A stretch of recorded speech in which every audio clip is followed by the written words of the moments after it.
ஆன்மீக ரீதியான நோய். இன்னொரு நோய் என்னன்னு சொன்னால் பொதுவாக மனிதனுக்கு வரக்கூடிய நோய். இது என்ன ஆன்மீக நோய், பொதுவான நோய்? நீங்க யோசிக்கலாம்.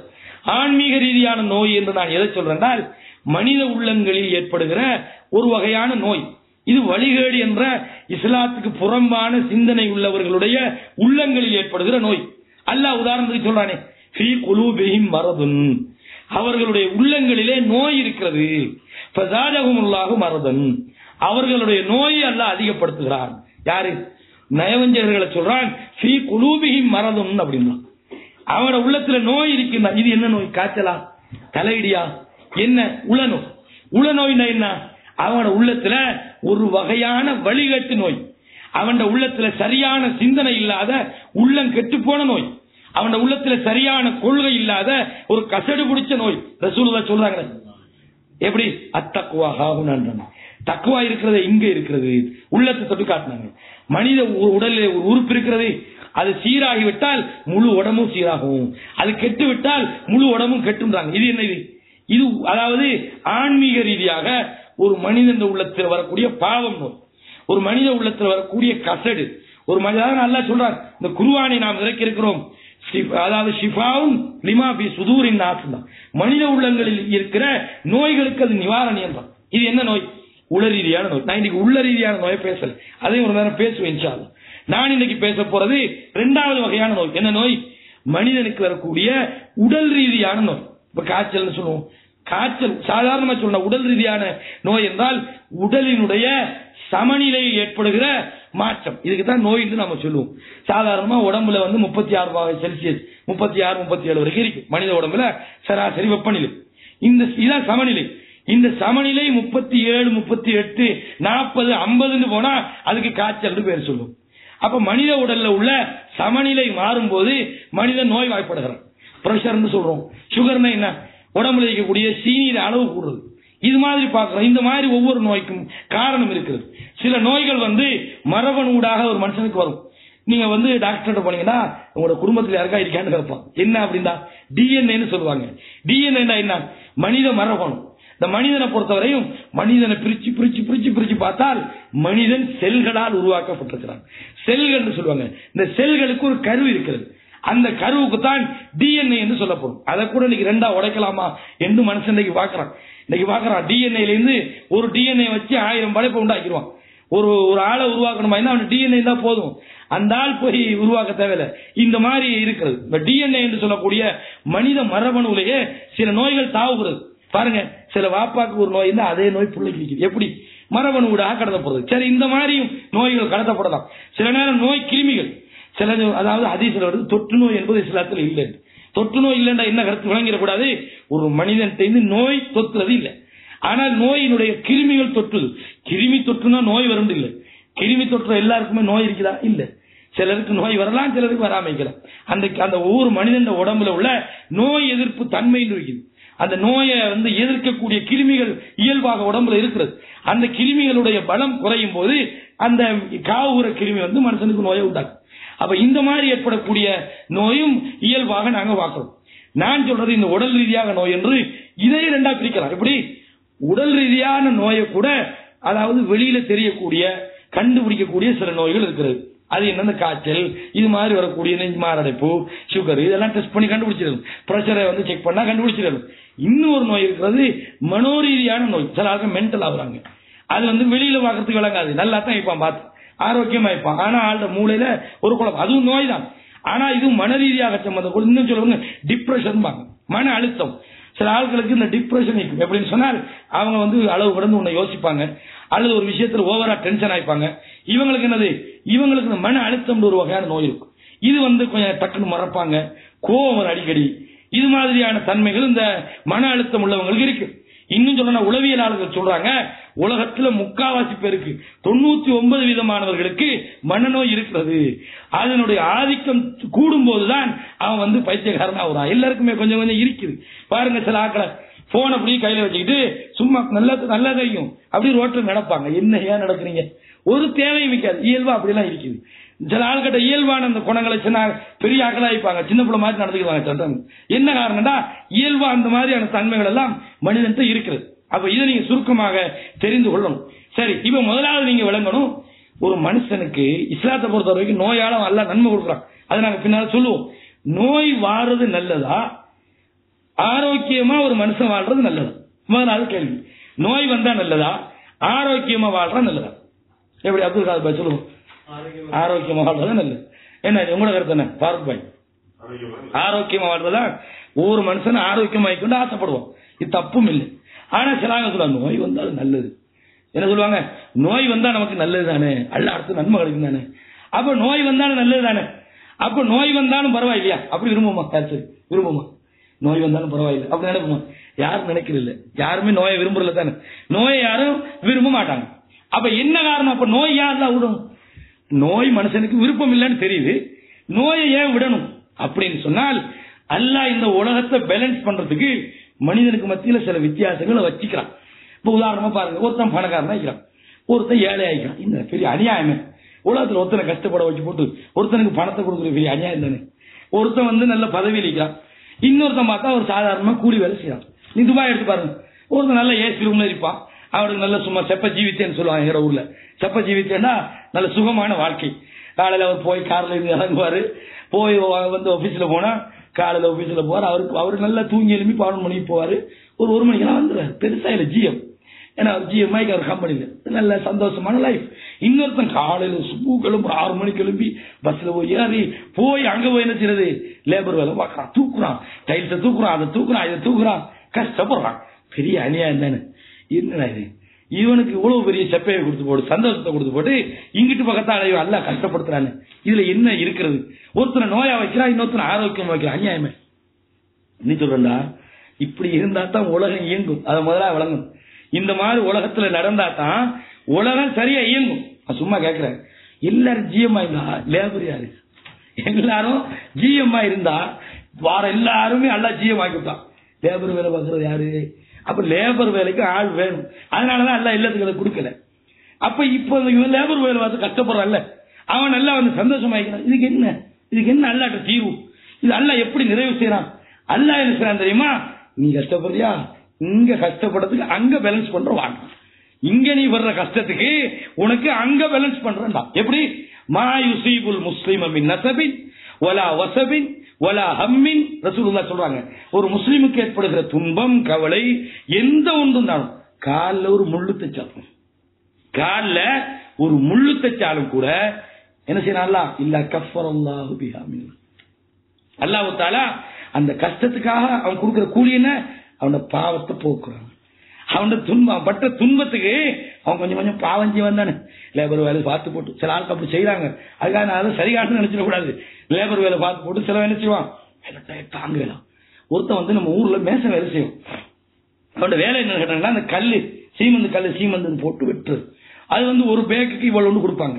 அப்ப சாதாரணமா ஒவ்வொரு ஆக்களும் அவங்க சக்திக்கு தக்கன வேலை செய்வாங்க. இதை சரிப்படுறதுக்கு சொல்லல, இப்படி இருக்கிறாங்க. அப்ப இவர் என்ன செய்வார், கஞ்சா அடிப்பாரு. என்னதுக்கப்பா இப்படி கஷ்டப்பட்டு இந்த காசை கொண்டு கஞ்சா அடிக்கிறீங்களே. அப்ப அவர் சொல்றாரு, நான் கஞ்சா அடிக்கிறது என்னன்னா, நான் செய்யற வேலையை இப்ப நான் 10 பேருக்கு இன்னைக்கு அறிகிறேன்னு வைங்க, நான் இந்த கஞ்சா, அவர் சொல்ற காரணம் அது தப்பு, கஞ்சாவை அடிச்சேன்னு சொன்னால் நான் 20 பேருக்கு வெட்டுவேன் அப்படின்னு. அந்த வேலையை துரிதப்படுத்துறதுக்கு நான் கஷ்டப்படுறதுக்கு என்னால முடியாம இப்படி உதாரணத்துக்கு நான் சொல்றேன். அப்ப இது மாதிரி கொஞ்சம் கொஞ்சம் தப்பு பண்றாங்க. அப்ப இதெல்லாம் சரின்னு நான் சொல்றதுக்கு சொல்லல. அப்படின்னா வேலை பார்க்கறதுக்கு கஞ்சா அடிச்சிடலாம். இங்க சில பேர் அதுக்கு வேற காரணம் வச்சுக்கிறாங்க. கஞ்சா ஒரு மரச்செடி, கதைக்கு ஒரு தம்மடி, ஞானம் பிறந்தாலும் பிறகு 4 கால் பிறந்தாலும் பறக்கணும்னு சொல்லுவாங்க. அப்படி வேற இருக்கிறது. அப்ப அதையெல்லாம் நான் அப்படி சொல்லல, உலமாக்கள் நான் சொல்றது. சில ஆலிம்கள் அப்படி சொல்லி இருக்கிறாங்க. அப்ப அதை நான் நியாயப்படுத்தல. இது மாதிரி சில தப்புகள் நடக்கும். அல்லாஹ் என்ன செய்யறான், அவனுக்கு கொடுக்காது உனக்கு தரணும். இதை உதாரணத்துக்கு நீங்க விளங்கிக் கொள்ளுங்க. மனிதன் கூடுதலாக கஷ்டப்படும் போது அவனுக்கு கொஞ்சம் கூடுதலான பெனிஃபிட் கிடைக்கணும். இதுதான் விரும்புறான். சாதாரணமா நீங்க வச்சுக்கொள்ளுங்க, ஒரு கம்பெனில வேலை பார்க்கறாங்க ஒரு 100 பேர். அந்த கம்பெனி என்ன பார்க்குது, 8 hour தான், காலையில இருந்து மத்தியானம் வரைக்கும் 8 hour தான் அவருக்கு வேலைன்னு கம்பெனி கொடுக்குது. ஒரு 20 பேர் எடுத்து என்ன செய்யுது, நீங்க இரவு 10 மணி விட்டு வேலை செய்யணும். பார்த்தா பெரிய அநியாயமா இல்லை, இது பெரிய அநியாயமே. 8 hour வேலை செய்யறதுக்கு கூட்டு போட்டு காலையில 8 மணில இருந்து சாதாரணமா பின்னார ஒரு 5 மணி வைங்களேன், சரி 8 hour வேலை பார்க்கறது. இன்னும் கொஞ்சம் பேர் சொல்றாங்க இரவு 10 மணி மட்டும் வேலை பார்க்கணும், பெரிய அநியாயம் ஆயிக்கும். ஆனா என்ன சொல்றாங்க, அப்படி சொல்லி போட்டு உங்களுக்கு ஓவர் டைம் தரோம். ஓவர் டைம் எப்படி ஓவர் டைம், 1க்கு 2 ஓவர் டைம். நீங்க 4 hour வேலை பார்த்தீங்கன்னா ஒரு நாள் சம்பளம், எவ்வளவு சந்தோஷமாய்க்கும். அடே மேலதிகமா வேலையும் பார்க்க வச்சு போட்டு நமக்கு 1க்கு 2 சம்பளமும் தாராங்களே, அதனால அதை பெரிய கஷ்டமா எடுப்பானா? சந்தோஷமா சொல்லுவான், நான் ஓவர் டைம் எல்லாம் பாக்குறேன், எனக்கு 1500 ரூபா தான் சம்பளம், ஓவர் டைம் பாக்குற 3000 சம்பளம் கிடைக்குமா, சந்தோஷம் தானே? இதைத்தான் அல்ல செய்யலாம். என்ன செய்யலாம்? ஒன்ன கொஞ்சம் சிரமத்தை குறைச்சு போட்டு கஷ்டப்படுறான் பாருங்க, அவனுக்கு கூலியே கூட கொடுக்குறான். இப்ப அல்லாஹ்வுடைய தப்பா? இல்ல. இப்படி இல்லன்னா உலகம் இயங்காது. இப்படி அல்லாஹ் செய்யாட்டி கொஞ்சம் எல்லாரையுமே டாக்டர் ஆகினாங்க. யாருக்கு யாரு மருந்து இருக்குது? அப்ப டாக்டர் ஒரு தொழில் இருக்காது, வைத்தியம் பார்க்கிற தொழில் இருக்காது. அதனால கொஞ்சம் பேர் அப்படி வச்சுக்கலாம். எல்லாரும் முதலாளின்னு வைங்க. இன்னைக்கு மேட்ச வேலை பார்க்கறது, மத்த வேலை பார்க்கறது யாரு? ஒத்தனை இல்ல. முடிவெட்ட எங்க போவ? ஒத்தனை இல்ல. அதனால இந்த உலகம் இயங்கணுமா இருந்தால் இது மாதிரியான வித்தியாசம் கண்டிப்பா இருக்கணும். இது அல்லாஹ்வுடைய நிர்வாகத்தோடு சம்பந்தப்பட்டாலும் கூட அல்லாஹ் இதை எப்படி பேலன்ஸ் பண்றான், இதை எப்படி சரிப்படுத்துறான் என்பதை நீங்க விளங்கிக் கொள்ளணும் தான் இதெல்லாம் நான் சொன்னேன். அன்பான இஸ்லாமிய சகோதரர்களே, நான் ஆரம்பத்தில் ஒரு கேள்வி கேட்டேன். நோய் வந்தா நல்லமா? உங்களுக்கு நிம்மதியா நோய் இல்லாம இருந்தா நல்லமா? கஷ்டம் வந்தா நல்லமா? கஷ்டம் இல்லாம இருந்தா நல்லமா? இதான் இதுக்கு பதில். அதே நேரத்தில் நீங்க நேரடியா ஹதீஸ்களை பாத்தீங்கன்னா, நேற்று கூட அந்த ஹதீஸ் உங்களுக்கு சொல்லி காட்டுங்க. ரசூலுல்லாஹி ஸல்லல்லாஹு அலைஹி வஸல்லம் அவங்க ஒருத்தன் ஆரோக்கியமா இருப்பதுதான் சிறந்ததுன்றாங்க. ஒருத்தன் ஆரோக்கியமா இருந்தா அதான் நல்லது. நியாமத்தானி 2 நியாமத்துகள் இருக்கிறது. அந்த 2 நியாமத்துகளுடைய விஷயத்துல நிறைய மனிதர்கள் சரியா செய்யறது இல்ல, ஏமாறுறாங்க. அதுல ஒண்ணு என்ன? அஸ்ஸிஹத், ஆரோக்கியம். அப்ப ஆரோக்கியம் என்பதை நியாமத்து என்று இந்த ஹதீஸ்ல நாங்க வழங்குறோம். வேற சில செய்திகள் அந்த ஹதீஸ்ல வழங்கினாலும் ஆரோக்கியமா ஒருத்தன் வாழ்றதுக்கு அதுதான் நியாமத்து. அப்ப இதுல நோய் வாரது என்ன? கொஞ்சம் அதுல பிரச்சனை தான். ஆரோக்கியம் நியாமத்து என்றால் நோய் வந்தா அந்த நியாமத்து இல்ல. எந்த நியாமத்து? ஆரோக்கியம் என்ற நியாமத்து இல்ல. அப்படி நீங்க விளங்கிக் கொள்ளணும். அதே மாதிரி நீங்க பாருங்க, ரசூலுல்லாஹி ஸல்லல்லாஹு அலைஹி வஸல்லம் அவங்க சொல்றாங்க, அதாவது ஒரு தாகூன் என்ற ஒரு நோய், கொலரா நோய் சொல்றோம். இந்த கொலரா நோய் மூமினுக்கு ஏற்பட்டால் அல்லாஹ்வுடைய அருள், காபிருக்கு ஏற்பட்டால் அது என்னது? அது தண்டனை அப்படின்னாங்க. ஒரு மூமின் இந்த நோய் பொறுமையோடு இருந்தால், அல்லாஹ்விடத்தில் கூலி எதிர்பார்த்தால், அல்லாஹ் தஆலா கூலி எதிர்பார்த்து மௌத்தா போனா ஷஹீதுடைய கூலி கிடைக்குதுன்னு ரசூலுல்லாஹ் சொன்னாங்க. ஆனால் இது என்ன சொல்றான்? அல்லாஹ் காபிர்களுக்கு தண்டனைன்றான். அப்ப தண்டனை என்று சொல்றதா இருந்தால் மூமினுக்கு அருள். அப்ப இதுல உங்களுக்கு ஒரு வித்தியாசம் வழங்குது. என்ன? அதாவது நோய் இல்லாம ஆரோக்கியமா இருப்பது நியாமத்துன்னு நாங்க சொல்றோம். இந்த கொலரா இந்த நோயை அருள் அல்லாஹ்வுடைய தூதர் நமக்கு சொல்றாங்க. இது முரண்பாடு மாதிரி நமக்கு தெரியலாம். முரண்பாடு இல்ல. ஏன் முரண்பாடு இல்ல? அல்லாஹ் தஆலா அந்த நோயின் மூலமாக அந்த சோதனை தான் இயல்பாக மனுஷன் எதிர்பார்க்காம வரக்கூடிய ஒரு நோய். மனிதன் ஆரோக்கியம் வாழ்றதான் விரும்புவான். ஆனா இந்த நோய் அல்லாஹ் என்ன செய்யறான்? ஷஹீதுடைய நன்மையை கொடுக்கிறான். அப்ப உனக்கு ஷஹீதுடைய நன்மையை கிடைக்க செய்யக்கூடிய ஒரு அருள். இந்த அருள் இந்த நோய் இல்லாதவனுக்கு இல்ல.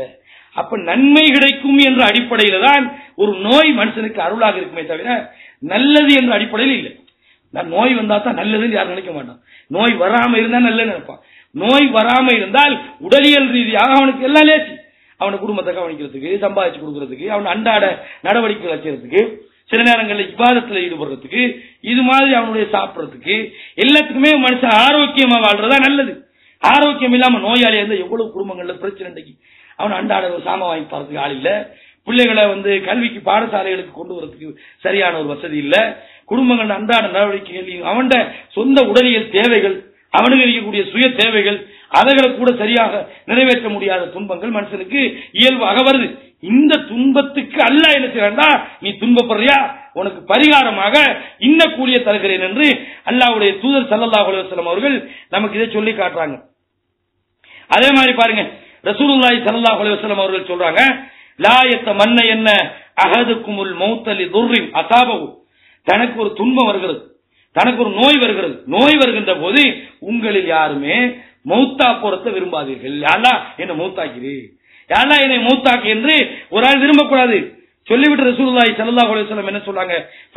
ஃபைன் கான லபுத்த ஃபாயிலன், கண்டிப்பாக அவருக்கு மௌத்து தான் தேவை என்றிருந்தால், யா அல்லாஹ் அல்லாஹும்ம ஹீனி மா கானத்தில் ஹயாத்து கைரலி, நான் உலகத்துல வாழ்றது சிறந்தது என்றிருந்தால் என்னை உலகத்துல வாழச்சு, நான் உலகத்துல மௌத்தா போறதுதான் சிறந்தது என்றிருந்தால் என்ன மௌத்தாக்கு என்று ஒருவர் துவா செய்கிறார். அப்ப நோய் வருவது என்பது நோயில மௌத்தாக்குன்னு அல்லாஹ் துவா செய்யக்கூடாது. ஏனென்றால் அது அல்லாஹ் தஆலா நன்மை வச்சுக்கிறார். ஒரு பெண்மணி வருகிறார்கள், அல்லாஹ்வுடைய தூதர் ஸல்லல்லாஹு அலைஹி வஸல்லம் அவங்ககிட்ட வருகிறார்கள்.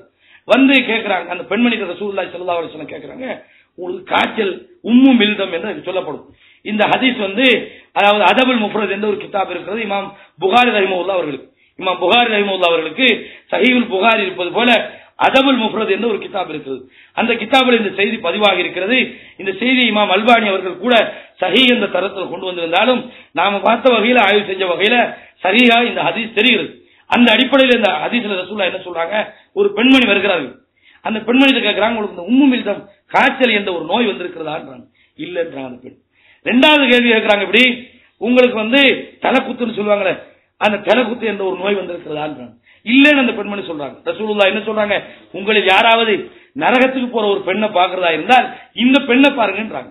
சுப்ஹானல்லாஹ், இங்க வச்சு பாருங்க, நரகத்துக்கு போற ஒரு பெண்ணை பாக்குறதா இருந்தால் இந்த போற பெண்ணை பாருங்க. என்ன காரணம்? ரெண்டு நோயத்தான் விசாரிச்சாங்க. அப்ப நோய் மனிதனுக்கு வராமல் இருப்பது, ஆரோக்கியமாக வாழ்றதுதான் சிறந்தது என்று இருந்தாலும் கூட நோய் வருகின்ற போது மௌத்த கூட கேட்கக்கூடாது என்று ரசூலுல்லாஹ் சொல்றாங்க என்று நாம் விளங்குகின்ற போது நோய் வராமல் இருப்பது நல்லது என்றாலும் நோய் வந்தால் அதுல அல்லாஹ் என்ன செய்யறான், ஒரு மனிதனை நரகத்திலிருந்து பாதுகாக்கிற அளவுக்கு, பாவங்கள் மன்னிக்கப்படக்கூடிய அளவுக்கு அல்லாஹ் அந்த நோயில வந்து நன்மைகளை வைத்திருக்கிறான். அன்பான இஸ்லாமிய சகோதரர்களே, இந்த நோயை பொறுத்தவரையும் ஆரோக்கியமா மனுஷன் வாழ்றது சிறந்தது என்றாலும் நோய் மூலமாக அதிகமான நன்மைகளை வைத்திருக்கிறான் என்ற செய்தியை ஹதீஸ்கள்ல இருந்து நாங்க பார்க்கக்கூடியதாக இருக்கிறது. ரசூலுல்லாஹி ஸல்லல்லாஹு அலைஹி வஸல்லம் அவர்கள் சொல்றாங்க, ஒரு மனிதன் வந்து ரெண்டு கண்ணு ஒரு மனுஷனுக்கு போயிட்டு, ரெண்டு கண்ணும் அவனுக்கு வந்து பழுதாகி போயிட்டு, நாமெல்லாம் என்ன சொல்லுவோம், அவன் பட்ட வாட்டுக்கு கொடுத்துக்கிறான், அல்லாஹ் ஒழுங்கான கொடுவேன் அப்படித்தானே சொல்லுவோம். அவன் வந்து துள்ளுன துள்ளுக்கு ஒழுங்கான முறையில் அல்லாஹ் வந்து பனிஷ்மென்ட் கொடுத்துக்கிறான் அப்படித்தான் நம்ம சொல்லுவோம். ரசூலுல்லாஹி ஸல்லல்லாஹு அலைஹி வஸல்லம் சொல்றாங்க, இதபுத்திலீது பிஹபீபத்தை, என்னுடைய அடியான ரெண்டு கண்களை கொண்டு நான் சோதித்தால், ரெண்டு கண்ணை அவனிடமிருந்து நான் பறித்து விட்டால் அதற்கு பகரமாக சொர்க்கத்தை நான் கொடுக்கிறேன் என்று சொல்றேன். ரெண்டு கண் இல்லாம போனா நம்ம நினைச்சிட கூடாது, ரெண்டு கண்ணும் போயிட்டு பாத்தீங்களா அப்படின்னு. அல்லாஹ்வுடைய தூதர் சொல்றாங்க, அல்லாஹ் என்ன சொல்றான், ரெண்டு கண்ணை நான் எடுத்து அநியாயம் பண்ணல அவனுக்கு, இந்த ரெண்டு கண்ணையும் நான் பறித்ததன் காரணமாக அவன் இதுல பொறுமையாக இருந்தால், அல்லாஹ்விடத்துல கூலி எதிர்பார்த்தால் அவனுக்கு நான் என்ன கொடுப்பேன், அவனுக்கு அதுக்கு பகரமாக சொர்க்கத்தை கொடுப்பேன் என்று அருமை தூதர் ஸல்லல்லாஹு அலைஹி வஸல்லம் அவர்கள் அல்லாஹ் சொன்னதாக நமக்கு சொல்லி காட்டுறாங்க. இதுல என்ன நாங்க விளங்குறோம், கண் இல்லாம போறது என்பது மனிதனுக்கு பெரிய பாதிப்பு தான். அப்ப கண்ணுக்கு இந்த மாதிரி இருந்தால் ஒவ்வொரு உறுப்புகளுக்கும் நாம இந்த மாதிரி எடுத்துக்கொள்ளலாம். மனிதனுக்கு எந்த நோய் வந்தாலும் அல்லாஹ் என்ன செய்யறான், இந்த நோய்க்கு பகரமாக அந்த நோயாளிக்கு பல வகையான நன்மைகளை கொடுக்கிறான் என்ற செய்திகளை நாங்க பார்க்கிறோம்.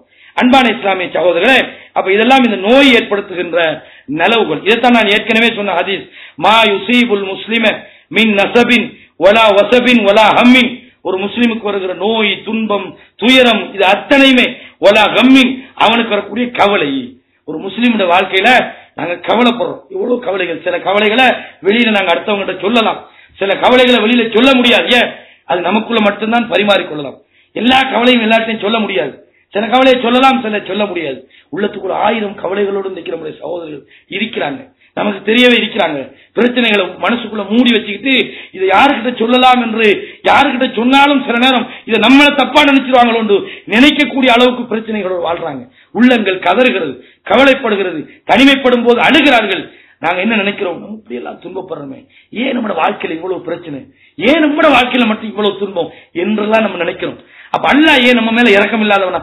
அல்லாஹ்வுடைய தூதர் என்ன சொல்றாங்க, ரசூலுல்லாஹ் என்ன சொன்னாங்க, அல்லாஹ் தஆலா தன்னிடத்திலே 100 அன்பை வைத்திருக்கிறான்.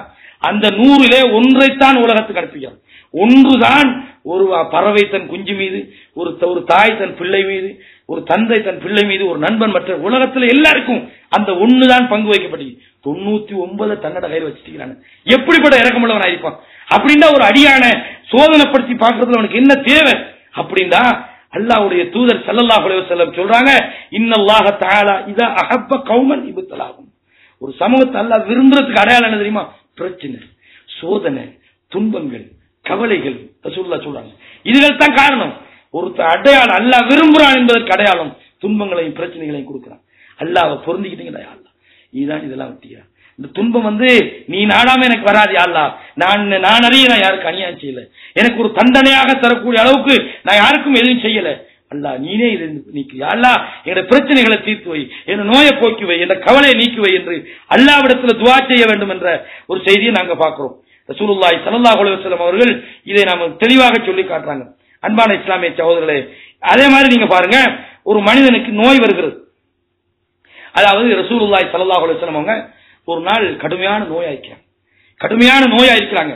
அந்த நோய் வாய்ப்படக்கூடிய சந்தர்ப்பத்தில் இப்னு மஸ்ஊத் ரலியல்லாஹு அன்ஹு அல்லாஹ்வுடைய தூதர் ஸல்லல்லாஹு அலைஹி வஸல்லம் அவங்கள பார்க்க போய் சொல்றாங்க, அல்லாஹ்வுடைய தூதரே, நீங்க கடுமையான நோய் வாய்ப்படுறீங்க போல, ரொம்ப வாக்கன் ஷதீதன், கடுமையான வருத்தப்படுறீங்களா இருக்கும் அப்படின்னாங்க. அப்ப உடனே என்ன சொல்றாங்க, அஜல் உண்மைதான் அப்படின்னாங்க. எந்த அளவுக்கு நான் நோய் வாய்ப்பட்டிருக்கிறேன், எந்த அளவுக்கு நான் துன்பப்படுறேன் தெரியுமா? உங்களில் 2 பேருக்கு நோய் வந்தால் நீங்கள் எப்படி வருத்தப்படுவீர்களோ, நீங்க 2 பேர் சேர்ந்து படக்கூடிய வேதனையை நான் தனியப்படுறேன், நான் தனியா அனுபவிக்கிறேன். சொல்லி போட்டு என்ன செய்யறாங்க, அல்லாஹ்வுடைய தூதர் இதே மாதிரி தான். அப்போ இப்னு மஸ்ஊத் சொல்றாங்க, அப்படியா, உங்களுக்கு கூலி 2 மடங்கு தானே, நீங்க 2 பேரும் நோயை நீங்க தனியா அனுபவிக்கிறீங்கடா, கூலி உங்களுக்கு 2 மடங்கு தானே, யார் சொல்லா அப்படின்னு சொல்லி போட்டு ரசூலுல்லாஹி அஜல் அப்படித்தான் சொல்லி போட்டு சொன்னாங்க. மாமின் முஸ்லிமின் சொன்னாங்க, எந்த ஒரு முஸ்லிமுக்காவது யுஸீபுஹு அதா, அவருக்கு துன்பம் வந்தால், அவருக்கு நோவினை வந்தால், அவருக்கு யாராவது பிரச்சனை கொடுத்தால், அவரை பத்தி யாராவது தப்பா சொல்லி மனதை வேதனைப்படுத்தினால், எல்லாம் வரும். இதுல நோய் வரும், பிரச்சனை வரும், துன்பம் வரும், சோதனை வரும். அவனுக்கு கவலைப்படுற மாதிரி குடும்பத்துல ஒரு மையத்தில் நடந்திருக்கும், அல்லது நெருக்கமான யாராவது மூத்தா போயிருப்பாங்க. இது மாதிரி எது வந்தாலும் ரசூலுல்லாஹ் சொல்றாங்க, மரதின் ஃபமாசிவா, மௌத்தாயிருக்கும், அதாவது நோயாயிருக்கலாம், அதை போன்று என்னவாக இருந்தாலும், இல்லா ஹத்தல்லாஹு தஆலா பி ஹத்தியதி, அவனுடைய பாவங்களை அதை கொண்டு போக்குகிறான் என்று ரசூலுல்லாஹி ஸல்லல்லாஹு அலைஹி வஸல்லம் சொல்லிவிட்டு சொன்னாங்க. எப்படி போகிறான்? கமா தஹுத்து ஷஜரத்து வரகான், மரத்திலிருந்து இலை விழுகிற மாதிரி அவனோட பாவத்தை எல்லாம் அந்த நோய் இல்லாமக்கும். மரத்திலிருந்து இலை விழுகிற மாதிரி எப்படி, இந்த அதாவது சில காலம் இருக்கிற இலை உதிர் காலம், அந்த காலத்துல மரத்திலிருந்து இலையெல்லாம் கொட்டி அப்படி வெறுத்தா இருக்கும், அது மாதிரி என்ன செய்யும், பாவமெல்லாம் இல்லாம போகும். அப்ப நோய் வர்றது எந்த அடிப்படையில் நன்மை, பாவங்கள் எல்லாம் போகும் என்ற அடிப்படையில் நன்மை. நல்ல நோய் வந்தா தான் நமக்கு ஆரோக்கியம் என்ற அடிப்படையில், ஆரோக்கியம் தான் மனுஷனுக்கு இயல்பாக விருப்பம். ஆனாலும் ஆரோக்கியத்தில் அல்லாஹ் ஒரு தடங்களை ஏற்படுத்தி மனிதனுக்கு நோயை கொடுக்கும் போது அல்லாஹ் என்ன செய்றான், நீ நோயோடு இருக்கிறியா, உனக்கு நன்மை தருகிறேன் என்று அவனோட பாவத்தை எல்லாம் போகிற மனுஷன் என்ற அடிப்படையில் பேச்சாளத்துல தவறு நடந்திருக்கும், நம்முடைய சிந்தனையால ஒருத்தனை தப்பா உள்ளத்துல நினைச்சிருப்போம், அல்லது வேறு ஏதாவது தப்பான விஷயங்கள் வாழ்க்கையில நம்மள அறியாம நடந்திருக்கும், சில நேரம் நம்ம அறிஞ்சு கூட நடந்திருக்கும். இது மாதிரியான தப்புகளுக்கு நோய் அல்லாஹ் என்ன செய்யறான், பரிகாரமாக ஆக்குகிறான். இதே நேரத்தில் நோய் ஒருத்தனுக்கு வந்தா சில நேரங்கள்ல இந்த ஃபர்து தொழுகைக்கு ஜமாத்துக்கு போக கிடைக்காது, 5 நேரம் என்னது ஜமாத்துல போய் ஒருத்தன் தொழுதிருப்பான், வக்துக்கு தொழுதிருப்பான், இது மாதிரி விஷயம் எல்லாம் தடப்படுமே, அப்ப இந்த 27 மடங்கு நன்மை எல்லாம் கிடைக்காம போயிருமே, இப்படி சில ஆளுக்கு கவலைப்படலாம். அதுக்கு ரசூலுல்லாஹி ஸல்லல்லாஹு அலைஹி வஸல்லம் சொன்னாங்க, இதா மரிதல் அப்து அவு சாபர், ஒரு அடியான் நோய்வாய்ப்பட்டு விட்டால் அல்லது அவன் பயணத்தில் இருந்தால், அவன் குத்திபலஹு பி அமலின் மா கான யஅமலு முகீமன் சாலிஹன், நல்லா இருக்கும்போது, ஊர்ல இருக்கும்போது, நோய் இல்லாம இருக்கும்போது அவன் என்ன அமல்ல ஈடுபட்டானோ அது முழுமையா அவனுக்கு கிடைக்கும். ஒருத்தன் காய்ச்சலின் காரணமாக வளமையா ஜமாத்துக்கு போறவர், வளமையா பள்ளிக்கு போவாரு, காய்ச்சலால போக முடியல, ஏதோ ஒரு நோய் வாய்ப்பட்டுட்டாரு, திடீர்னு ஒரு தலப்பாறை வந்துட்டு போக முடியல, வயிற்றுச்சல் வந்துட்டு போக முடியல, அல்லாஹ் என்ன செய்றான், போகல தானே, நீ எதுக்காக போகல, உனக்கு ஒரு காரணம் இருந்தது, அல்லாஹ் அதுக்கு பகரமாக அவர் வளமையா எப்படி செஞ்சாரோ அந்த நன்மையை கொடுக்கிறான். அப்ப அந்த நன்மையும் கிடைக்கும், போகாமலே நோய்க்குரிய நன்மையும் கிடைக்கும். அப்ப 2 வகையான நன்மைகளை அல்லாஹ் தஆலா நோயாளிகளுக்கு வழங்கி இருக்கிறான். இதே மாதிரி சில ஆட்களுக்கு நோய் வருகிறது. ரசூலுல்லாஹி ஸல்லல்லாஹு அலைஹி வஸல்லம் சொன்னாங்க, அஷ்ஹுஹதாஉ ஹம்ஸத்துன், ஷுஹதாக்கள்னு சொல்லுவோமே, இது ஷஹீதுகள் 5 வகையாகும். ஒன்று என்ன, அல் மத்ஊன், அதாவது இந்த வயிற்றுல, மத்ஊன் என்றால் வயிற்றுல ஒரு நோய் வரும், அதாவது சொல்லுவாங்க வயிற்றுல வரக்கூடிய ஒரு வகையான நோய், அந்த நோய் வாய்ப்பட்டவர்கள், வயிற்று வழியால மூத்தா போறவங்க, அதே மாதிரி நீர்ல மூழ்கி மூத்தா போறவங்க, இடிபாடுகளுக்குள் சிக்கி மூத்தா போறவங்க என்று 5 கசாரான ரசூலுல்லாஹி ஸல்லல்லாஹு அலைஹி வஸல்லம் சொன்னாங்க. இந்த செய்தி சஹீஹ் முஸ்லிம்ல பதிவாகி இருக்கு. அன்பான சகோதரர்களே, அப்ப இதுல என்ன வழங்குது, நோயின் மூலமாக மௌத்தா போனாலும் ஷஹீதுடைய கூலிய சில பேருக்கு அல்லாஹ் தஆலா வழங்குகிறான் என்ற ஒரு செய்தியை ரசூலுல்லாஹி ஸல்லல்லாஹு அலைஹி வஸல்லம் சொன்னாங்க. ஏற்கனவே நான் உங்களுக்கு ஒரு செய்தி சொன்னேன், இன்ன இலமல் ஜஸாஇ, அதாவது மகத்தான கூலி யாருக்கு கிடைக்கும் தெரியுமா, மா இலமல் பலாஇ, யாருக்கு கூடுதலான சோதனை வருமோ அவருக்குத்தான் கூலியும் மகத்தானதாக இருக்கும். அப்ப எந்த அளவுக்கு ஒருத்தர் சோதனைப்படுவானோ அந்த அளவுக்கு அவனுக்கு அல்லாஹ்வுடைய தூதர் சொன்னாங்க, கூலி கூடுதலாக கிடைக்கும். அல்லாஹ் தஆலா ஒரு சமுதாயத்தை விரும்புகிற போது அவர்களை சோதிக்கிறான் என்ற ஒரு செய்தியையும் திருமிதி என்ற ஹதீஸ் கிதாபிலே நாங்கள் பார்க்கிறோம். அதே மாதிரி பாருங்க, லா யஸாலுல் பலாஉ பில் முஃமினி அவில் முஃமினத்தி, மூமினான ஆணுக்கும் மூமினான பெண்ணுக்கும் சோதனைகள் வந்து கொண்டே இருக்கும். எதிலெல்லாம் வரும்? ஃபீ நஃப்ஸிஹி வ மாலிஹி வ வலதி, தன்னுடைய தன் மூலமாக தன்னுடைய ஆத்மாவில் உடம்புல நோய் வரும், தனக்குள்ள ஒரு பிரச்சனை வரும், பல வகையாயிருக்கும். நோய் வாய்ப்படலாம், நோய் வருத்தப்படலாம், பல வகையான நோய்கள். அதே மாதிரி அவனுடைய பொருளாதாரத்தில் வரலாம், அல்லது அவனுடைய பிள்ளைகள்ல வரலாம். ஹத்தா யல்கல்லாஹ தஆலா வ மா அலைஹி, எதுவரைக்கும் அவனுக்கு அந்த சோதனை வரும் தெரியுமா? இவன் அல்லாஹ்வை சந்திக்கும் போது எந்த பாவமும் செஞ்சிக்க மாட்டான், எந்த பாவமும் இருக்காது. ஏன்? எல்லா பாவத்தையும் அவனுடைய இந்த நோய் இல்லாமக்குது. அப்படின்ற ஒரு செய்தியை ரசூலுல்லாஹி ஸல்லல்லாஹு அலைஹி வஸல்லம் சொல்றாங்க. இதே மாதிரி ஒரு ஆளுக்கு நோய் வந்துட்டுன்னு வைங்க, இந்த நோய் வாரத உலகத்துல அவனுக்கு கொஞ்சம் சிரமம் தான். அந்த சிரமத்தை தாங்கிறதுக்கு தான் இந்த ஓவர் டைம் நம்ம சொல்றோமே, மேலதிகமான நன்மை எல்லாம் கொடுக்குறான். ஒரு கம்பெனியில மேலதிகமா வேலை பார்க்கும் போது உலகத்துல எப்படி மேலதிக ஊதியம் கிடைக்குதோ, இதை விட அல்லாஹ்வுடைய சன்னிதானத்துல நீதி கூடுதலாக மனிதனுக்கு கிடைக்குது. நோய் வாய்ப்படுறான், அல்லாஹ் என் அடியான் சிரமப்படுறான், இந்த சிரமத்துக்கு அவனை சும்மா விட்டுறக்கூடாது என்று நாளைய மறுமையில மகத்தான ஒரு கூலி அவனுக்கு வழங்கப்படுது. இதை பார்த்துட்டு ரசூலுல்லாஹ் சொல்றாங்க, யவத்து அஹ்லுல் ஆஃபியத் யௌமல் கியாமா, ஆரோக்கியமாக வாழ்ந்தவர்கள், நல்ல உடல் தேக ஆரோக்கியமாக நோய் நொடிகள் கொஞ்சம் குறைவாக வாழ்ந்தவர்கள் ஆசைப்படுவார்களாம். ஹீன யோத்தா அஹ்லுல் பலா, சோதனை உள்ளவர்களுக்கு, நோய்வாய்ப்பட்டவர்களுக்கு, பிரச்சனையோடு வாழ்ந்தவர்கள், இந்த மாதிரி சோதனைப்பட்டவர்களுக்கு அல்லாஹ் வழங்குகிற கூலியை பார்த்து நினைப்பாங்களாம், லவ் அன்ன ஜுலூதஹும் கானத் குரிதத் ஃபித் துன்யா, உலகத்துல எங்கட தோள்கள் எல்லாம் துண்டிக்கப்பட்டிக்க கூடாதா, எங்களுக்கு துண்டிக்கப்பட்டு அதன் மூலமாக நாங்க வேதனைப்பட்டிக்க கூடாதா? இப்படி வேதனைப்பட்டிருந்தா இது மாதிரி எங்களுக்கு கிடைக்குமே. அப்ப பாத்தீங்கன்னா நோய்வாய்ப்படும் போது, பிரச்சனைப்படும் போது அல்லாஹ் தஆலா அவர்களுக்கு துன்பங்களை கூட கொடுக்குறான். இதுல ஒரு செய்தி நமக்கு, யாரெல்லாம் வாழ்க்கையில பிரச்சனைப்படுறீங்களோ, அறியாத துன்பங்கள் அனுபவிக்கிறீங்களோ, சொல்ல முடியாத இன்னல்குள்ள உள்ளங்களுக்குள்ள மறைச்சு வச்சிருக்கீங்க, என்னடா நமக்கு மட்டும் வாழ்க்கையில திரும்பி திரும்பி இப்படி வருது, திரும்பி திரும்பி இப்படி பிரச்சனை வருது என்று யாரெல்லாம் நினைக்கிறீங்களோ அவர்களுக்கு இதெல்லாம் ஒரு ஆறுதல். என்ன ஆறுதல்? அல்லாஹ் மறுமையில சொன்ன நேற்று ஒரு ஹதீஸ், ஒரு மூமின் என்னது மௌத்தா போற கட்டத்துல முஸ்தரீகுன் அவ் முஸ்தராகுண்டாங்க. ஒன்று அவன் உலகத்திலிருந்து அவனுடைய பிரச்சனையிலிருந்து விடுதலை பெறுகிறான். சஹாபாக்கள் கேட்கிறாங்க, என்ன முஸ்தரீகு முஸ்தராகு அப்படின்னாங்க. ஒரு மூமின் மௌத்துடைய நேரத்தில் உலக இன்பங்கள், உலக இன்னல்களில் இருந்து அவன் விடுதலை பெற்று நிம்மதியை அடைகிறான். உலகத்திலிருந்து பிரச்சனையிலிருந்து ரிலீஸ் ஆகுறான்டாங்க. ஒரு மூமினா இருந்தா அவன் உலகத்தில் நினைச்சான், மௌத்துடைய நேரத்தில் அவனுக்கு நிம்மதி கிடைக்குது, பிரச்சனைகள்ல இருந்து விடுதலை பெறுகிறான், துன்பங்கள்ல இருந்து விடுதலை பெறுகிறான். அதே நேரத்தில் ஒரு காபிராக, முனாபிக்காக, கெட்டவனாக இருந்தால் மனிதர்கள் அவன்ல இருந்து நிம்மதி பெறுகிறார்கள். வாப்பா தொலைஞ்சு போய்த்தானே என்று, இவன் நம்மளை விட்டு போய்த்தானே, நல்லதா போச்சு, இதுக்கு பிறகு இவன் கஷ்டத்திலே நமக்கு பாதுகாப்பு கிடைக்கும் என்று மக்கள் ஆறுதல் பெறுகிறார்கள். ஒரு மூமினா இருந்தால் அவன் உலக துன்பத்திலிருந்து ஆறுதல் பெறுகிறான், ஒரு காபிரா இருந்தால் அவனிலிருந்து மக்கள் ஆறுதல் பெறுகிறார்கள். இதுல என்ன வழங்குது? இதுல நமக்கு இந்த செய்தியில பெரிய ஒரு ஆதாரம் இருக்கிறது. நோய்வாய்ப்படுறோம், பிரச்சனை படுறோம், துன்பங்களோடு அப்படியே சில பேர் மூத்தா போறாங்க. பாருங்க, நல்ல மனிதர்கள். ஒரு சகோதரர் நான் ஒரு நாள் பாக்குறேன், உங்களுக்கு கேட்டாலே பெரிய துன்பமா இருக்கும். அந்த சகோதரர் அப்படியே நிக்கிறார், நமக்கு வேண்டிய ஒரு முக்கியமான ஒரு சகோதரர் அப்படியே நிக்கிறார். ஒரு இடத்துல போனா என்ன பிரச்சனை பார்த்தா, சுப்ஹானல்லாஹ், அவரோட குடலை எக்ஸ்ட்ரா வச்சுக்கிறாங்க. அவருக்கு இந்த புற்றுநோய் குடலை அப்படியே வெட்டி எடுத்து குடலை எக்ஸ்ட்ரா ஒரு ஃபிட்டிங்ல வச்சுக்கிறாங்க. இங்க ஒரு சின்ன ஒரு கீஸ் மாதிரி வச்சு அதுக்கு இதை போட்டு அவர் ஒரு ஆள் உட்கார வைக்கணும், ஒரு ஆள். சுப்ஹானல்லாஹ், இப்படிப்பட்ட மனுஷனையெல்லாம் பார்க்கும்போது நம்மளுக்கெல்லாம் அல்லாஹ் செஞ்சுக்கிற நியமத்துகளை யோசிச்சு பாருங்க. அல்லாஹ் தான் பாதுகாக்கணும். அப்ப இந்த மாதிரி அல்லாஹ் ஒருத்தனுக்கு செஞ்சால் அல்லாஹ் இந்த அநியாயக்காரனா, அவனுக்கு இரக்கம் இல்லையா, அடியார்கள் மேல அன்பு இல்லையா, அவன் அதுக்கு பகரமா என்ன செய்யறான்? நாளைய மறுமையில ஒரு சந்தோஷமான வாழ்க்கை. இதை பார்க்கும்போது இவரை மாதிரி நம்மளும் இந்திக்கலாமே என்று ஆரோக்கியமானவர்கள் இப்ப உலகத்தில் விளங்காது. உலகத்தில் அதெல்லாம் ஒரு பனிஷ்மெண்ட் மாதிரி சில நேரம் தெரியும், தண்டனை மாதிரி விளங்கும். நமக்கா இப்படி வரணும்னு சில நேரம் சொல்ற நம்மளே சில நேரம் யோசிக்கிறோம். இது மாதிரி வருது. அல்லாஹ் மறுமையில ஒரு பயங்கரமான ஒரு கூலியை வைத்திருக்கிறான் என்பதை பார்க்கிறோம். அதே நேரத்தில் நோய் வந்தா நம்ம என்ன செய்யக்கூடாது? நோயை திட்டக்கூடாது. ரசூலுல்லாஹ் ஒரு பெண்ணை நலம் விசாரிப்பதற்காக போறாங்க. போய் என்ன நோய் அப்படின்னு கேட்கிறாங்க. அந்த பெண்மணி என்ன சொல்றாள்? எனக்கு காய்ச்சல் பிடித்திருக்கிறது. அல்லாஹ் அஸ்ஸாக், அல்லாஹ் அதை கேவலப்படுத்தட்டும். பொம்பளைல கூடுதலா உள்ள புத்தி என்ன தெரியுமா? எதை கண்டாலும் திட்டுறதா. அதனாலதான் நிறைய நரகத்துக்கு போறீங்க ரசூல். பெண்களே நீங்க நிறைய தர்மம் பண்ணுங்க. ஏன் தெரியுமா? துக்ஸிர்னல்லா நம்ம தக்ஃபுர்னல் அஷீர்னாங்க. நிறைய வாயில வந்திருக்கலாம். ஆம்பளை கோவம் தான் கண்ணத்துல ஒண்ணு அடிப்பான், அதான் அவன் செய்வான். சில இல்லாட்டி ஏதாவது சொல்லிட்டு இவனை பார்த்துக்கொள்றேன் போயிடுவான்.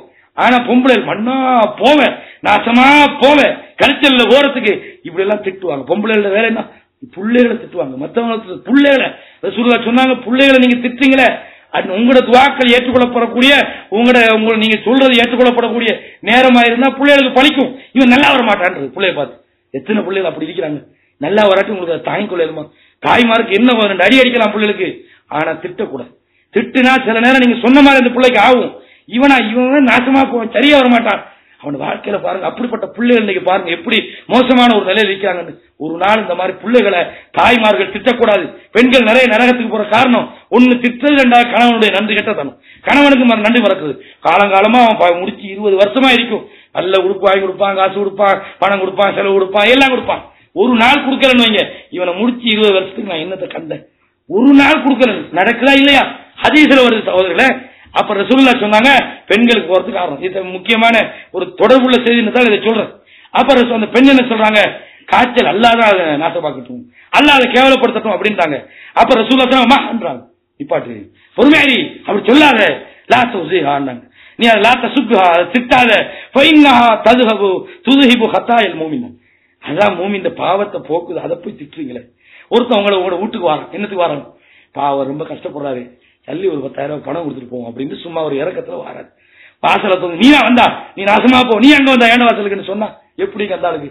அவர் வந்ததே இறக்கப்பட்டு உங்களுக்கு ஏதாவது உதவி செய்யலான்னு வந்தாரு, அல்லது உங்களை பார்த்து ஏதாவது தேவைன்னா உங்களுக்கு செஞ்சு கொடுக்கலான்னு வந்தாரு.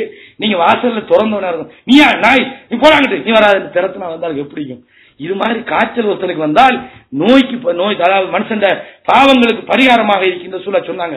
அதனால சூழ என்ன சொல்றாங்க, நோய்கள் வந்தா திட்டாதீங்க, நோய்களை நீங்க என்ன செய்யக்கூடாது, திட்டாதீங்க. அதே மாதிரி சொன்னாங்க, நோய் வந்தா சில எனக்கு மௌத்து தான் வராதா, இந்த தலைப்பா சின்ன சாதாரண யாரெல்லாம் என்ன மௌத்தாக்க மாட்டியா, இந்த நோயோட என்னை கிடக்கத்தோட மௌத்தாக்குன்னு சொல்லுவாங்க. இந்த வயசான ஆளுக்கு அப்படி எல்லாம் கேட்பாங்க.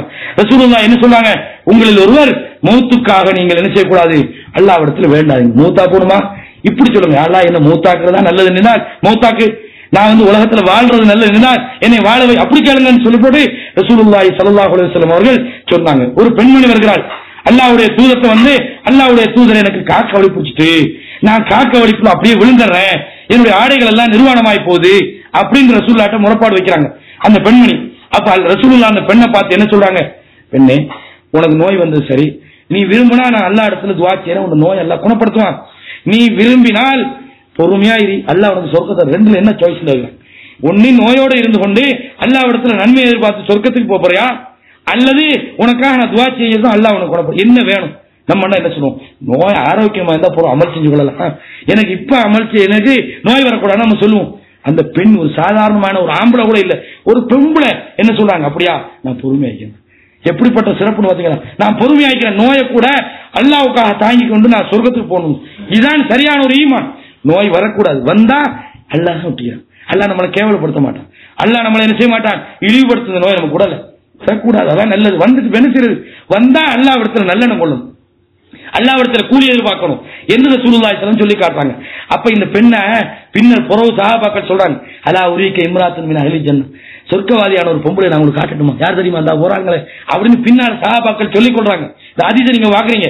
அன்பான சகோதரர், அந்த பொம்பளை கடைசியா கேட்கிறாங்க, அல்லாஹ்வுடைய தூதரே நோயில நான் பொறுமையாக்கிறேன், இந்த ஆடைகள் கொஞ்சம் அங்கிட்டு ஆகுது, நான் கொஞ்சம் நிர்வாணமா போறேன், அதுக்கு மட்டும் துவாச்சிங்க, அல்லாஹ்வுடைய தூதர் அதுக்கு மட்டும் தான் துவாச்சிங்க அப்படின்னா நோய் வாய்ப்பட்டு தான் இருந்தாங்க. அப்ப நோயில சிறப்பு இந்த ஹதீஸில் நமக்கு விளங்குது. அதே மாதிரி உங்களுக்கு இன்னொரு விஷயம் தெரியும், நோயாளியை பார்க்க போறோமே அதுல நமக்கு சிறப்பு இருக்கு. நம்ம ஊர்ல எல்லாம் நோய் வாய்ப்பட்டு கிடப்பாங்க, கண்டா தான் அஸ்ஸலாமு அலைக்கும் நல்லா இருக்கீங்களா அப்படின்னு கேட்போம். அதே ஒரு 10 நாள் பள்ளிவாசலுக்கு வரலையே, இந்த ஆளுக்கு என்ன நடந்தது, அடிக்கடி வருவாரு, அடிக்கடி நாம ஒரு நாள் சந்திப்போமே, இவருக்கு என்ன நடந்தது ஒரு நாள் வீட்டுல போய் விசாரிப்போமா, அந்த பண்பாடுகள் நம்ம ரொம்ப குறவு. நம்ம என்ன செய்வோம், கண்டாதான் நல்லா இருக்கீங்களா, என்னங்க சொல்றீங்க, 2 மாசமா வீட்டுல படுத்தாங்க அப்படின்னு இருந்தால் பார்த்தா அந்த ஆள் சாப்பிட்டு மாட்டாரு, அந்த குடும்பத்துல சரியான கஷ்டங்களா இருந்திருக்கும், நோய்வாய்ப்பட்டிருப்பாரு, நம்ம அதை பார்க்க போறதில்லை. ரசூலுல்லாஹி ஸல்லல்லாஹு அலைஹி வஸல்லம் அவர்கள் நோய்வாய்ப்பட்டவன் நலம் விசாரிக்க சொன்னாங்க.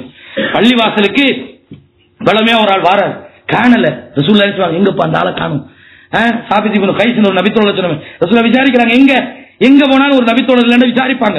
ஒரு இடத்துல போறாங்க, அதே மாதிரி இந்த மாலிக் இப்னு துஷ்யம் என்ற ஒரு நபித்தோழரை காணும், எங்கப்பா மாலிக்க காணும் அப்படின்னு ரசூலுல்லாஹ் இயல்பு. அப்ப இந்த பண்பாடு நமக்கு வரணும். ஏன் சில நோய்வாய்ப்பாரு, ஏதாவது பிரச்சனை அளிப்பாரு, ஏதாவது அவருக்கு பிரச்சனை ஆயிக்கும், நம்ம விசாரிக்கணும். அப்ப ரசூலுல்லாஹ் விசாரிப்பாங்க. அந்த நேரத்தில் ஒரு ஆள் சொல்ல அவர் முனாஃபிக், சொல்லாதுன்னு. அந்த மாதிரி சொல்லாத முனாஃபிக் சொல்றது நீ யாரு? அல்லாஹ்வையும் தூதரையும் அவர் நம்பிக்கிறார், லா இலாஹ இல்லல்லாஹ் கலிமா சொல்லிக்கிறான் சொல்ல சொன்னாங்க. அப்ப அன்பான சகோதரர்களே, இப்ப நோய்வாய்ப்படும் போது விசாரிக்க போகணும். நம்ம என்ன செய்ய மாட்டோம்? விசாரிக்க மாட்டோம். எங்கேயாவது கண்டா சொன்னது போல எங்கேயாவது கண்டா பணக்கார யாராவது கொஞ்சம் செல்வாக்குள்ளால் அது ஹாஸ்பிட்டல் எடுக்கிறாங்க, அப்படி உடனே போறது, உடனே திருவியில் எடுத்துட்டு போறது, அங்க ஆட்டோல போறது, எங்க போய் இறங்கி ஆப்பிள் பழம் எல்லாம் வாங்கி எடுத்துக்க எப்படி இருக்கீங்களா அவரை பாக்குற பிடிக்கிற அடுத்த வீட்டுக்காரன் ரொம்ப வறுமை இழைப்பான். இவர் நோய்வாய்ப்பட்டா போறல, எங்கேயாவது ரோட்ல கண்டா போய் சொல்றது என்னது, என்ன நான் சோமாக்கிங்க நான் ஹாஸ்பிட்டலுக்கு வரணும் 3 முறை யோசிச்சேன், ஒரு நாள் ஹாஸ்பிட்டலுக்கு வந்து மூடிட்டாங்க, 12 மணி ஆகிட்டு டைம் ஆகிடுச்சு, இந்த மாதிரி சொல்றது. அவன் போகவும் இல்லை, மனசுல நினைக்கவும் இல்லை, கண்டாத்தான் உங்களை பார்க்க வர நினைச்சேனே பார்க்க முடியாம போச்சே என்று சொல்லி இது மாதிரி நம்ம என்ன செய்யறோம்? நாங்க நலம் விசாரிக்கிற விஷயத்துல பொதுபோக்குத்தனம் உள்ளவர்களாக இருக்கிறோம். அன்பான இஸ்லாமிய சகோதரர்களே, அப்ப ரசூலுல்லாஹி ஸல்லல்லாஹு அலைஹி வஸல்லம் அவர்கள் இந்த நோய்வாய்ப்படக்கூடிய சந்தர்ப்பத்தில்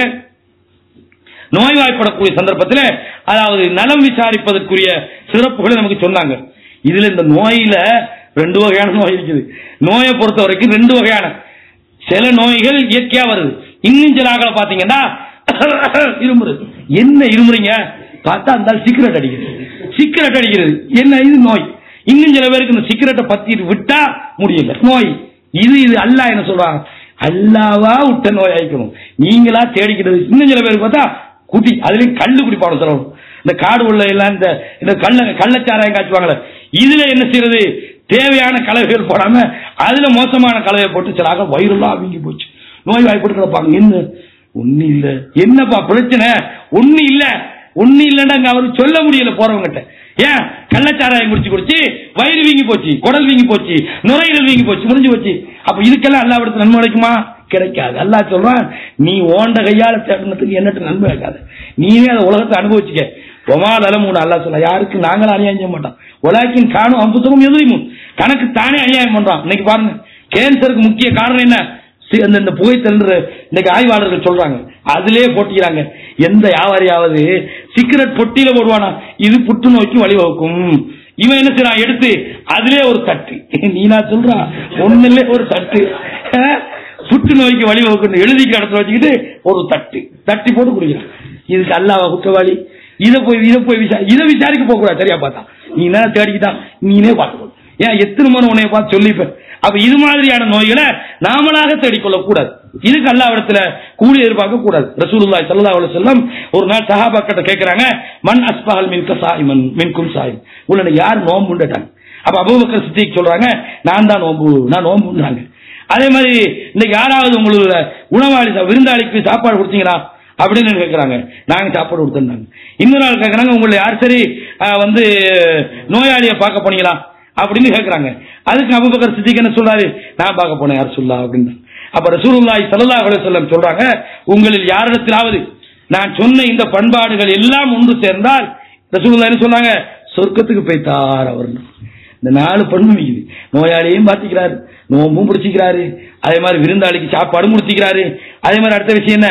உங்களை யாரு ஜனாதாவை பின்தொடர்ந்தாங்க அப்படின்னு அபூபக்கர் சித்திக் சொன்னாங்க, நான் போனேன். எல்லாத்துலயும் அதனால தானே அபூபக்கர் ஃபில் ஜன்னாத், சும்மா உள்ள ஆளை பார்த்து சொர்க்கம் சொல்லலாமா? நம்ம உள்ள பார்த்துட்டு சொல்லிப்பாங்களா? ஏன்னா அபூபக்கர் சித்திக்கை பொறுத்தவரையும் அவர் எல்லா விஷயத்திலுமே சரியா இருந்தார். அதனால என்ன சொன்னாங்க?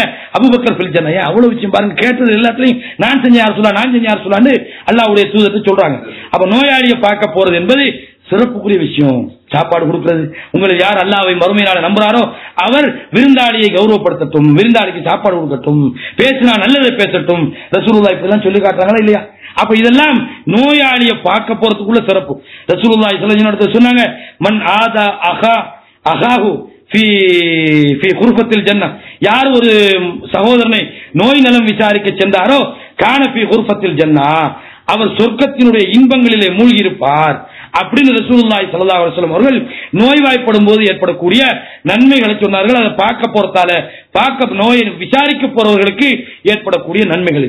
அதே மாதிரி சொன்னாங்க, ஹக்குல் முஸ்லிமி அலல் முஸ்லிமி சித்தன், ஒரு முஸ்லிமுக்கு மற்ற முஸ்லிமின் மீது உள்ள கடமை 6 ஆகும். 6 கடமைகள் என்று சொல்லிவிட்டு அந்த 6ல ஒண்ணு சொல்றாங்க. அல்லாஹ்வுடைய தூதர் அது என்ன அப்படின்றாங்க. அப்ப இதா லகீதஹு ஃபஸல்லிம், அவரை சந்தித்தா சலாம் சொல்றது. இன்னைக்கு நாம பாக்குறது அது எந்த ஜமாத்துன்னு பாக்குறது, இவன் நம்ம அஸ்ஸலாமு அலைக்கும் சோமாக்கிறீங்களான்றது, இவன் வேற கோச்சா கண்டாலும் மத்த பக்கத்தா. இது என்ன? இது அவர் முஸ்லீம் இல்லையா? காவிரா? அப்ப இஸ்லாத்துக்கு என்ன? எங்களோட வந்தா தான் இஸ்லாமா? இது என்ன? இது ரசூலுல்லாஹ் என்ன சொல்றாங்க? ஹக்குல் முஸ்லிமி அலல் முஸ்லிமி சித்துன்னாங்க.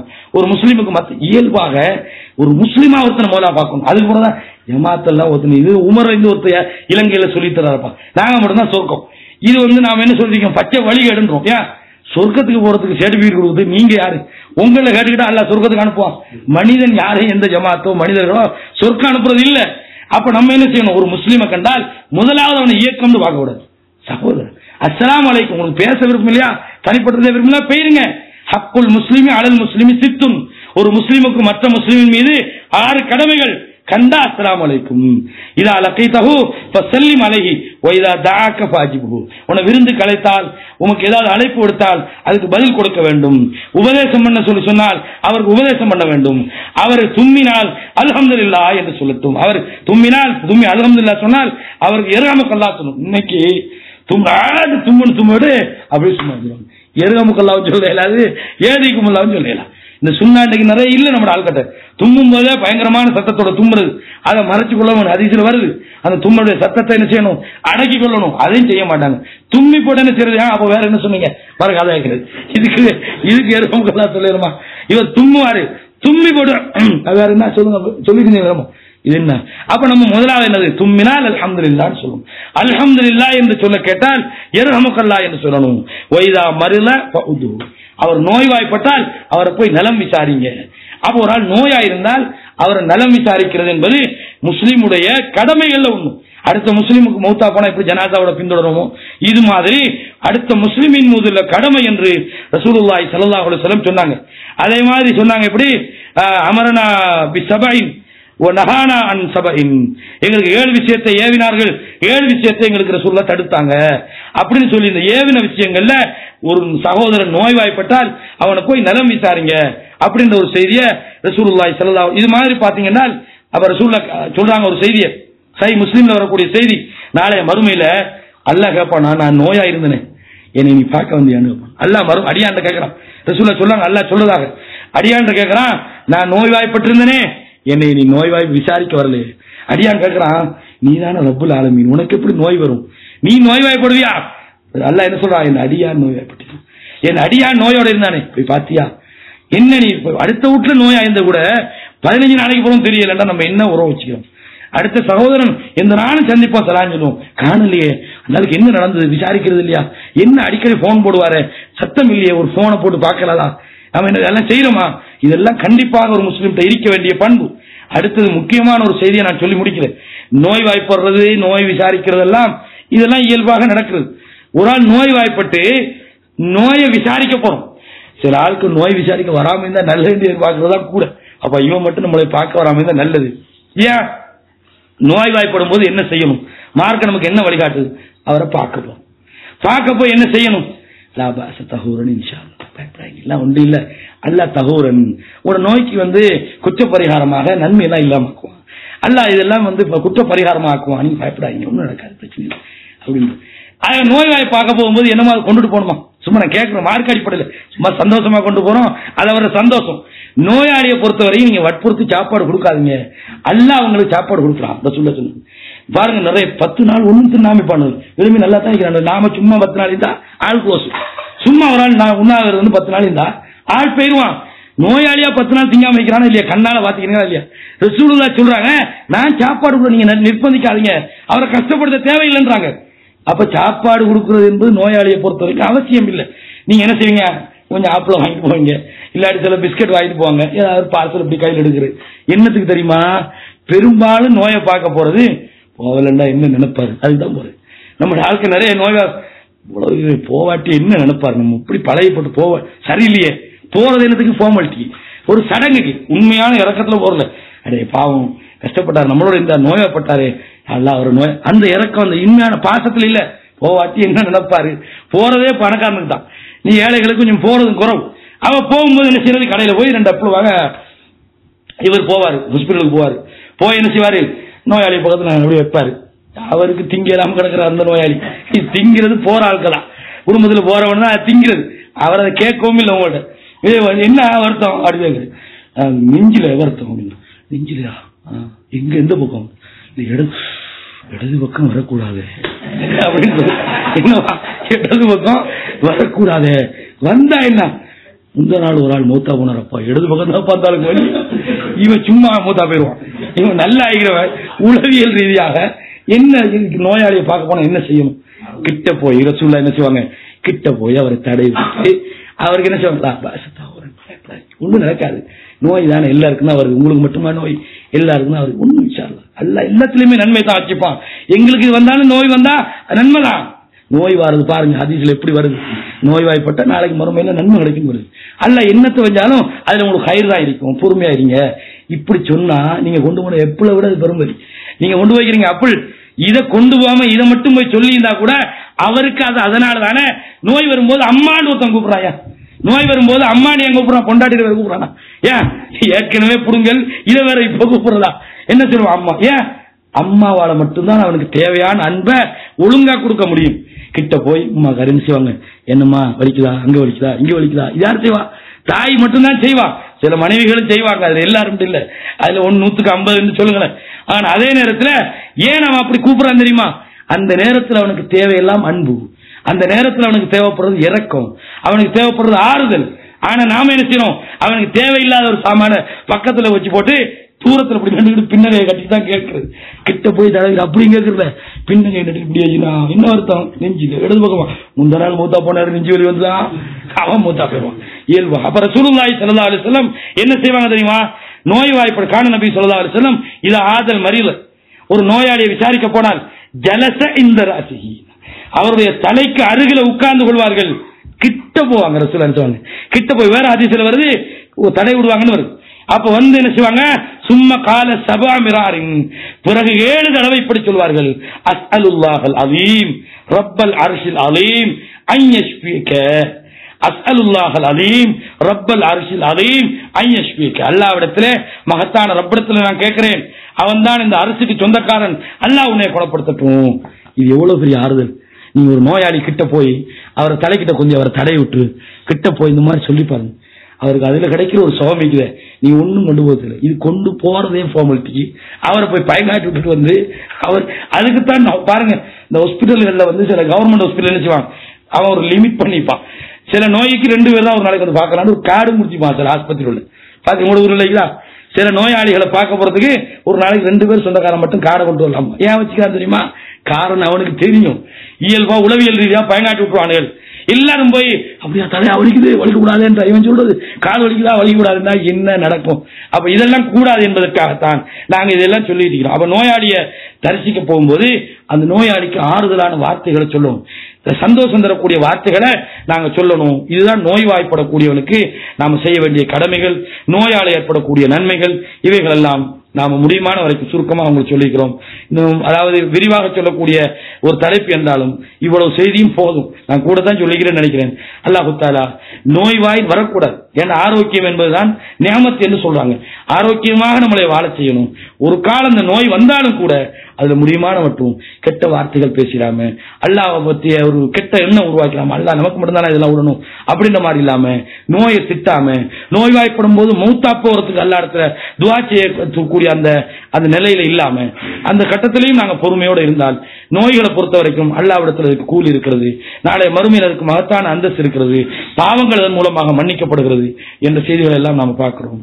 எனவே அல்லாஹ் தஆலா நம் அனைவரையும் அவனுக்கு வழிபட்டு வாழக்கூடிய உண்மையான மூமின்களாக, அல்லாஹ்வுக்கு பயந்து வாழக்கூடியவர்களாக இந்த ரமலானுடைய மாதத்திலும் இதற்கு பின்னரும் ஆக்கியர் புரிவானாக.